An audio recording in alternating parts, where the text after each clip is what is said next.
Your phone buzzes and it's your friend asking for help to move. Now, the plans that you originally had for the weekend were canceled, but you're absolutely exhausted, but you still say yes. Why? Well, that's what we're talking about today. We're talking about the people pleasing that a lot of us find ourselves in that trap.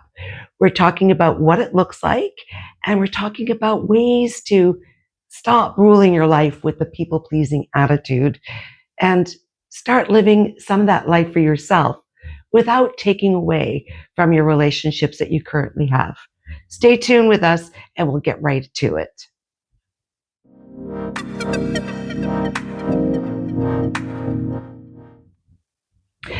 Hi there, and welcome back to Hope Regained. I'm so thankful that you've decided to join us and stick around for the learning and the journey that we're doing together. In this episode, I promised you that we would talk about the people-pleasing epidemic.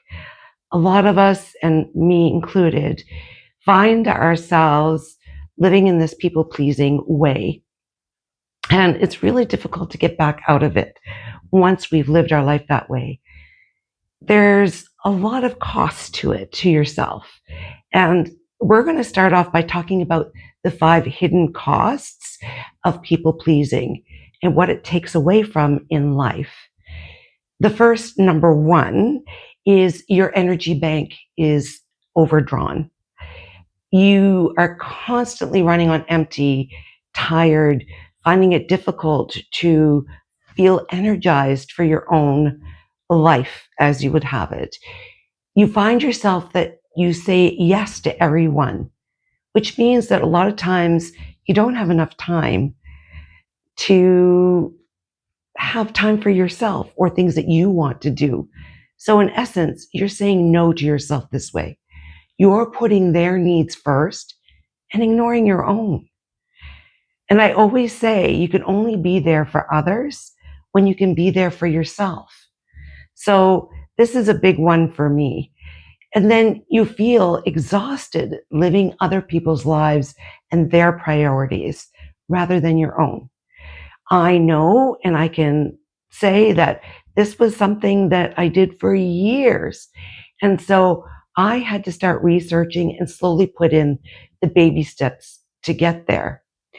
Number 2, that this is costing you quite a bit, is that you're building resentment and it's toxic. And I sometimes still feel it today. And that's my catch for me. That is how I catch myself. So what does that resentment look like?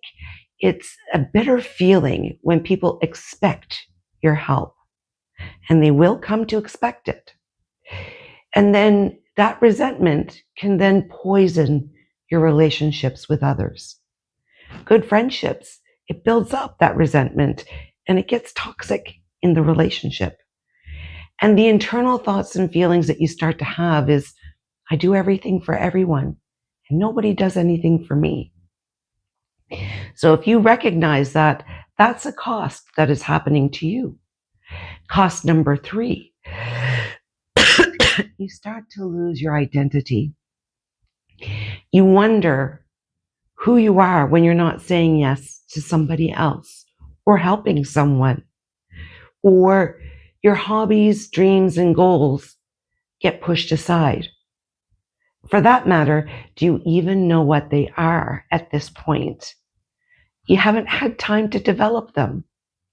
And do you feel like you're just becoming a supporting character in somebody else's movie? You don't know what your movie is anymore. That's a big cost that starts coming down on you. Number 4, you're teaching people how to treat you.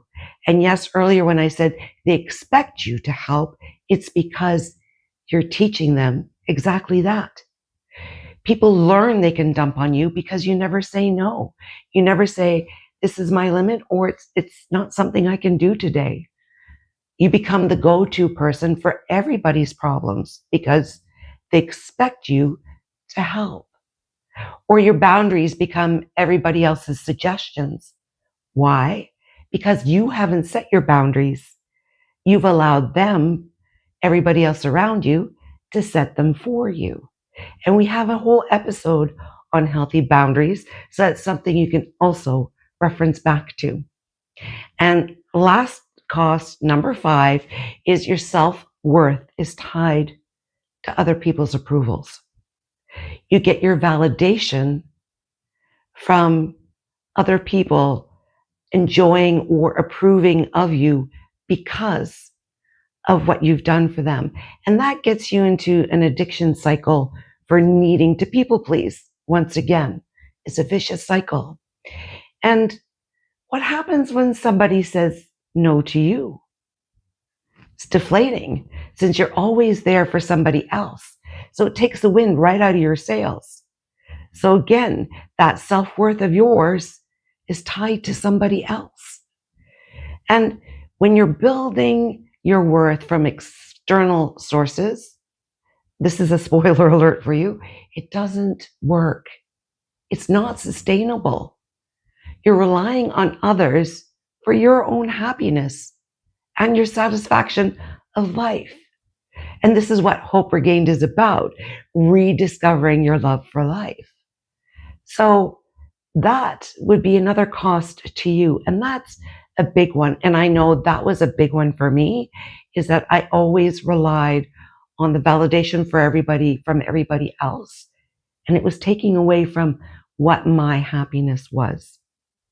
So 3 reasons that we likely become yes people, that develops over time. It's not something that happens overnight.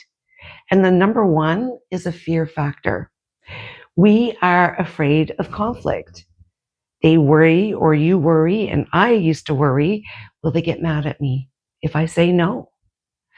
Your fear of abandonment. What if they don't like me anymore?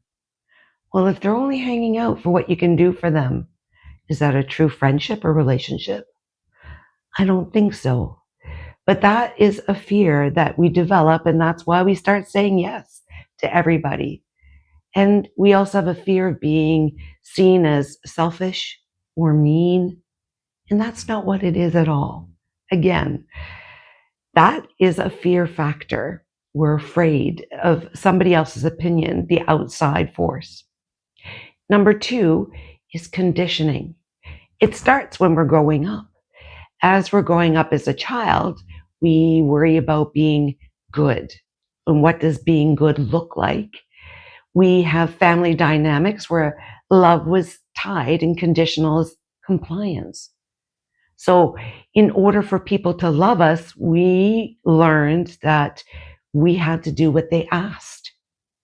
Or we had society's mixed messages about selfishness, selflessness, and how they're tied. And that happens a lot with women because the expectation that society is given to take care of the family, take care of the children. So that nurturing side is really tied to that conditioning. And number 3 is instant gratification. The dopamine hit of being needed. I know quite a few people that have said to me, I need to be needed. It makes us feel like that's where we fit in society, or you feel important or valued because of this temporary fix that you're providing for somebody else. And you get this helper's high, as we call it, because you're helping, you're doing good. Yes, it feels great to be able to volunteer and give something back, but you need to start giving in first to be able to have something to give back. So those are the 3 main reasons why people become yes people over time. The fear factor, conditioning, and instant gratification. So if you notice any of those in yourself, this is how you can do the quick assessment. Here are 6 signs that you are a people pleaser to a point where it's causing a lack in your own self-worth and your own life. So, does any of this resonate with you? Do you apologize for things that aren't your fault? Do you feel guilty when you do something for yourself or take that time out for yourself? Just time alone where you pamper yourself. Are you the first person that people call when they need something? Would you rather be stressed than disappoint someone else? Do you not know what you actually want anymore? Have you lost that in touch of what feels good for you, what you enjoy? And last of all, do you feel angry but can't figure out why? Like there's a deep-seated burning resentment inside. And it doesn't even have to be a whole lot. You just feel that nagging, just frustration, and you can't pinpoint where it's coming from. If any of this sounds like you could have already fallen into that people-pleasing trap. So we don't have to stick there. There is a way out. And I'm going to give you some clues to that as well and steps to take. I recognize it still catches up with me now and then. I get caught up in the moment or in my own life and forget to check in. So remember, that's something we need to do. We need to check in with ourselves, take a step back and a pause and say, who are we slowly shifting back into that mode again? And find out where that balance is so that we don't fall into the full course of it. So you can break free. There's what we have called a yes person recovery plan. And it's 5 simple steps. And I think the best thing we can do is journal every day to see, again, I keep referring to journaling because it's a way that we can get to know ourselves and grow to build that relationship with ourselves first and foremost. So what are those 5 steps? The first one is a pause protocol.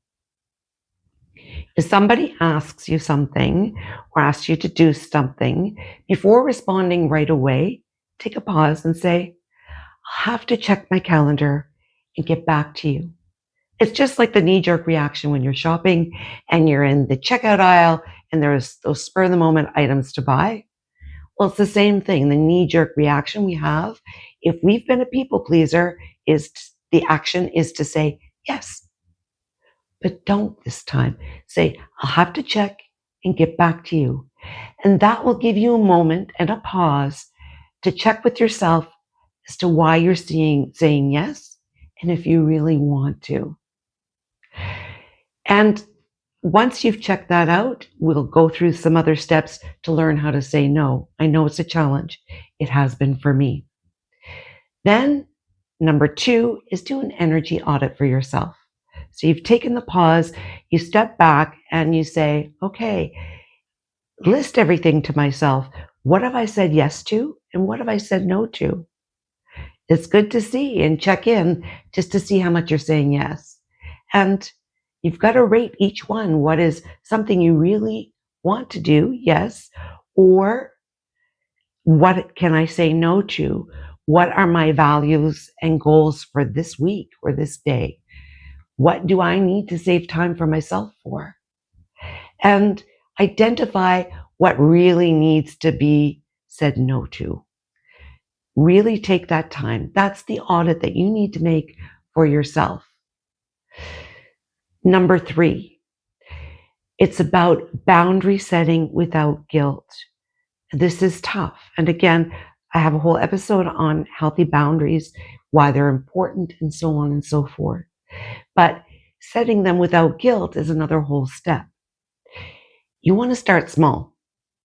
You can practice on small things first. You don't have to jump in. And I always talk about baby steps because taking too much on is never going to be successful. Taking the baby steps, we can just reward ourselves or celebrate those small wins. So practice on small things, small stakes, and use the sandwich method when you are setting a boundary with somebody. So first, just let them know you can appreciate what they're telling you or what they're asking. Set your boundary where it needs to be. It doesn't need to be harsh. You don't need to be pushed back or be mean about it. Just set it what's good for you. You can use an I statement. And then the next layer of bread is going to be that alternative for that person, or the alternative, what you are willing to give back instead of, because it may intrude on your boundary. And the other thing you can do to prepare yourself for setting those boundaries without guilt is to script them out. Prepare yourself. You're only in control of how you react or respond. You're not in control of theirs. But setting those scripts makes it easier and less stressful for you to start practicing those boundaries. Step number 4 is disappointment tolerance training. Now, that one sounds like it's this big thing, but it's actually not. You have to start accepting that not everybody is going to tolerate your no's or accept your boundaries. Again, you're not in control of their response or reaction, only your own. And no matter what you do, some people are going to be disappointed, even when you say yes all the time. So let's just get on with that. We know that's going to happen. We have disappointment in our lives, just like sometimes somebody's going to be disappointed that you're not going to cater to what they want. Remember, their disappointment is not your responsibility. They're responsible for how they react and they respond. You can't control other people's reactions, only your own. And step number 5, and I keep saying this over and over and over again, fill up your cup first. If you want to be a true friend or supporting family member to anybody else out there, your cup has to be full first. You can't give somebody a sip with an empty cup. So if you keep your cup full, you're always going to have so much more to offer to everybody else around you. So schedule your priorities first. Be mindful of that. Like my episode about write it down, lists and schedules, that's where it comes in handy because you will actually have something to work from. Then project your energy just that way. Come here first, what matters most, then you'll have so much more to give. I promise you, people will feed off of that energy more than you know. Self-care isn't selfish, it's sustainable. And that is the most important. So those are the 5 steps. And you can write them down and follow along. So at the end of it all, my 3 action steps for you this week, and I'm asking you to take away, is number 1, the 24-hour rule. So for the next week, don't say yes to any requests immediately. Take that step back, deep breath, give yourself a day. Check your calendar, practice saying it, and I'll get back to you. It will help you regulate everything without that knee-jerk reaction and the emotion involved. It'll give you time to put logic in place and to think of, do I want to say yes or do I need to say no?